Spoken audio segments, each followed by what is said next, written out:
The Count of Monte Cristo by Alexandre Dumas. Chapter 38. The Compact. The first words that Albert uttered to his friend on the following morning contained a request that Franz would accompany him on a visit to the Count. True, the young man had warmly and energetically thanked the Count on the previous evening, but services such as he had rendered could never be too often acknowledged. Franz, who seemed attracted by some invisible influence towards the Count, in which terror was strangely mingled, felt an extreme reluctance to permit his friend to be exposed alone to the singular fascination that this mysterious personage seemed to exercise over him, and therefore made no objection to Albert's request, but at once accompanied him to the desired spot, and after a short delay the Count joined them in the salon. "My dear Count," said Albert, advancing to meet him, "permit me to repeat the poor thanks I offered last night, and to assure you that the remembrance of all I owe to you will never be effaced from my memory. Believe me, as long as I live, I shall never cease to dwell with grateful recollection on the prompt and important service you rendered me, and also to remember that to you I am indebted even for my life." "My very good friend and excellent neighbor," replied the Count with a smile, "you really exaggerate my trifling exertions.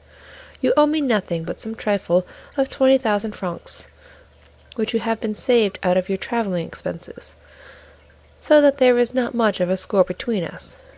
But you must really permit me to congratulate you on the ease and unconcern with which you resigned yourself to your fate, and the perfect indifference you manifested as to the turn events might take." "Upon my word," said Albert, "I deserve no credit for what I could not help, namely, a determination to take everything as I found it, and to let those bandits see that although men get into troublesome scrapes all over the world, there is no nation but the French that can smile even in the face of grim death himself. All that, however, has nothing to do with my obligations to you, and I now come to ask you whether, in my own person, my family, or connections, I can in any way serve you.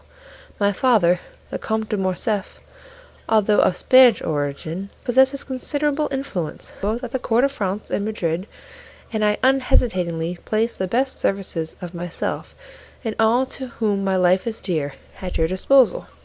"Monsieur de Morcerf," replied the Count, "your offer, far from surprising me, is precisely what I expected from you, and I accept it in the same spirit of hearty sincerity with which it is made.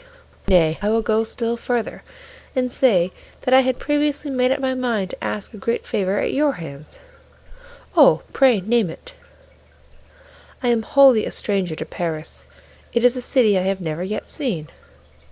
"Is it possible," exclaimed Albert, "that you have reached your present age without visiting the finest capital in the world? I can scarcely credit it." "Nevertheless, it is quite true. Still, I agree with you in thinking that my present ignorance of the first city in Europe is a reproach to me in every way, and calls for immediate correction.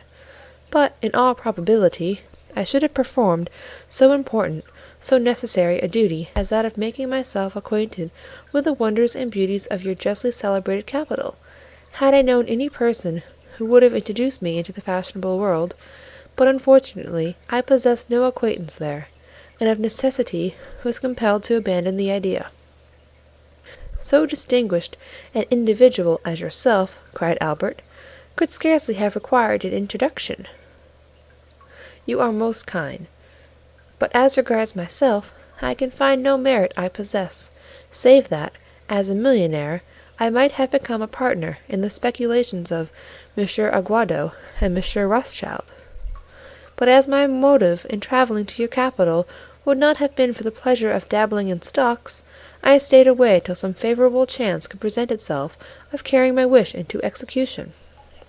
Your offer, however, smooths all difficulties, and I have only to ask you, my dear Monsieur de Morcerf," these words were accompanied by a most peculiar smile, "whether you undertake, upon my arrival in France, to open to me the doors of that fashionable world of which I know no more than a Huron or a native of Cochin China."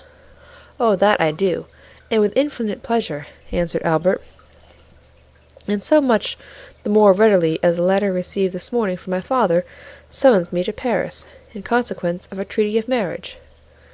My dear Franz, do not smile, I beg of you. With a family of high standing, and connected with the very cream of Parisian society." "Connected by marriage, you mean?" said Franz laughingly. "Well, never mind how it is," answered Albert. "It comes to the same thing in the end.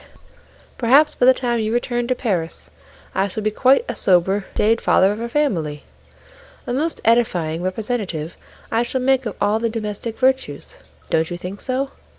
But as regards your wish to visit our fine city, my dear Count, I can only say that you may command me and mine to any extent you please." "Then it is settled," said the Count, "and I give you my solemn assurance that I only waited an opportunity like the present to realize plans that I have long meditated." Franz did not doubt that these plans were the same concerning which the Count had dropped a few words in the grotto of Monte Cristo, and while the Count was speaking, the young man watched him closely, hoping to read something of his purpose in his face. But his countenance was inscrutable, especially when, as in the present case, it is veiled in a sphinx-like smile. "But tell me now, Count," exclaimed Albert, delighted at the idea of having to chaperone so distinguished a person as Monte Cristo, "tell me truly whether you are in earnest, or if this project of visiting Paris is merely one of the chimerical and uncertain air-castles of which we make so many in the course of our lives, but which, like a house built on the sand, is liable to be blown over by the first puff of wind." "I pledge you my honor," returned the Count, "that I mean to do as I have said. Both inclination and positive necessity compel me to visit Paris." "When do you propose going thither?" "Have you made up your mind when you shall be there yourself?" "Certainly I have. In a fortnight or 3 weeks' time, that is to say, as fast as I can get there." "Nay," said the Count, "I will give you 3 months ere I join you. You see, I make an ample allowance for all delays and difficulties." "And in 3 months' time," said Albert, "you will be at my house?" "Shall we make a positive appointment for a particular day and hour?" inquired the Count. "Only let me warn you that I am proverbial for my punctilious exactitude in keeping my engagements." "Day for day, hour for hour," said Albert. "That will suit me to a dot." "So be it, then," replied the Count, and extending his hand toward a calendar, suspended near the chimney-piece, he said, "Today is the 21st of February," and drawing out his watch added, "It is exactly half-past 10 o'clock. Now promise me to remember this, and expect me the 21st of May, at the same hour in the forenoon." "Capital!" exclaimed Albert. "Your breakfast shall be waiting." "Where do you live?" "Number 27, Rue du Helder." "Have you bachelor's apartments there? I hope my coming will not put you to any inconvenience." "I reside in my father's house, but occupy a pavilion at the farther side of the courtyard, entirely separated from the main building." "Quite sufficient," replied the Count, as, taking out his tablets, he wrote down Number 27, Rue du Helder, 21st May, half-past 10 in the morning. "Now then," said the Count, returning his tablets to his pocket, "make yourself perfectly easy. The hand of your timepiece will not be more accurate in marking the time than myself." "Shall I see you again ere my departure?" asked Albert. "That depends. When do you leave?" "Tomorrow evening, at 5 o'clock." "In that case I must say adieu to you, as I am compelled to go to Naples, and shall not return thither before Saturday evening or Sunday morning. And you, Baron," pursued the Count, addressing Franz, "do you also depart tomorrow?" "Yes." "For France?" "No, for Venice. I shall remain in Italy for another year or two." "Then we shall not meet in Paris?" "I fear I shall not have that honor." "Well, since we must part," said the Count, holding out a hand to each of the young men, "allow me to wish you both a safe and pleasant journey."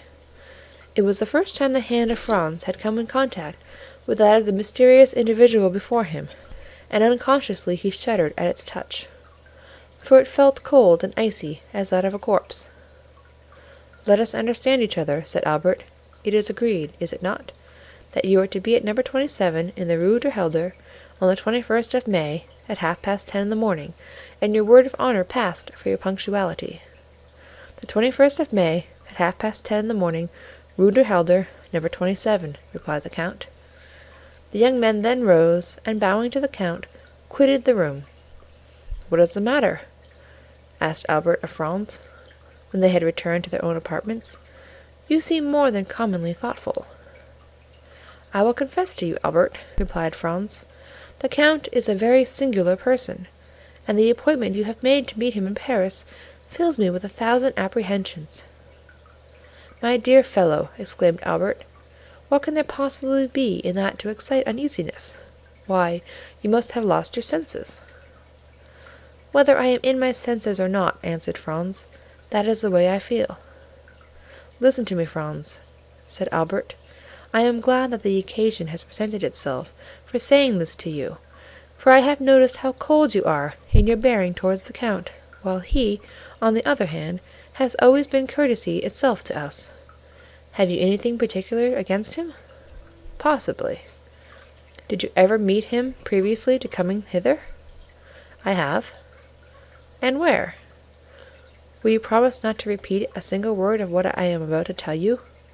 "I promise." "Upon your honor?" "Upon my honor." "Then listen to me." Franz then related to his friend the history of his excursion to the island of Monte Cristo, and of finding a party of smugglers there, and the 2 Corsican bandits with them. He dwelt with considerable force and energy on the almost magical hospitality he had received from the count, and the magnificence of his entertainment in the grotto of the Thousand and One Nights. He recounted with circumstantial exactitude all the particulars of the supper, the hashish, the statues, the dream, and how, at his awakening, there remained no proof or trace of all these events, save the small yacht, seen in the distant horizon, driving under full sail toward Porto Vecchio. Then he detailed the conversation overheard by him at the Colosseum, between the count and Vampa, in which the count had promised to obtain the release of the bandit Peppino, an engagement which, as our readers are aware, he most faithfully fulfilled. At last he arrived at the adventure of the preceding night, and the embarrassment in which he found himself placed by not having sufficient cash by 600 or 700 piastres to make up the sum required, and finally of his application to the count, and the picturesque and satisfactory result that followed. Albert listened with the most profound attention. "Well," said he, when Franz had concluded, "what do you find to object to in all you have related? The count is fond of traveling, and being rich, possesses a vessel of his own. Go but to Portsmouth or Southampton, and you will find the harbors crowded with the yachts belonging to such of the English as can afford the expense, and have the same liking for this amusement. Now, by way of having a resting place during his excursions, avoiding the wretched cookery, which has been trying its best to poison me during the last 4 months, while you have manfully resisted its effects for many years, and obtaining a bed on which it is possible to slumber, Monte Cristo has furnished for himself a temporary abode where you first found him. But to prevent the possibility of the Tuscan government taking a fancy to his enchanted palace, and thereby depriving him of the advantages naturally expected from so large an outlay of capital, he has wisely enough purchased the island, taking its name. Just ask yourself, my good fellow, whether there are not many persons of our acquaintance who assume the names of lands and properties they never in their lives are masters of." "But," said Franz, "the Corsican bandits that were among the crew of his vessel?" "Why, really the thing seems to me simple enough. Nobody knows better than yourself that the bandits of Corsica are not rogues or thieves, but purely and simply fugitives, driven by some sinister motive from their native town or village, and that their fellowship involves no disgrace or stigma. For my own part, I protest that, should I ever go to Corsica, my first visit, ere even I presented myself to the mayor or prefect, should be to the bandits of Colomba, if I could only manage to find them, for, on my conscience, they are a race of men I admire greatly." "Still," persisted Franz, "I suppose you will allow that such men as Vampa and his band are regular villains, who have no other motive than plunder when they seize your person. How do you explain the influence the count evidently possessed over these ruffians?" "My good friend, as in all probability I owe my present safety to that influence. It would ill become me to search too closely into its source. Therefore, instead of condemning him for his intimacy with outlaws, you must give me leave to excuse any little irregularity there may be in such a connection. Not altogether for preserving my life, for my own idea was that it never was in much danger, but certainly for saving me 4,000 piastres, which, being translated, means neither more nor less than 24,000 livres of our money, a sum at which, most assuredly, I should never have been estimated in France.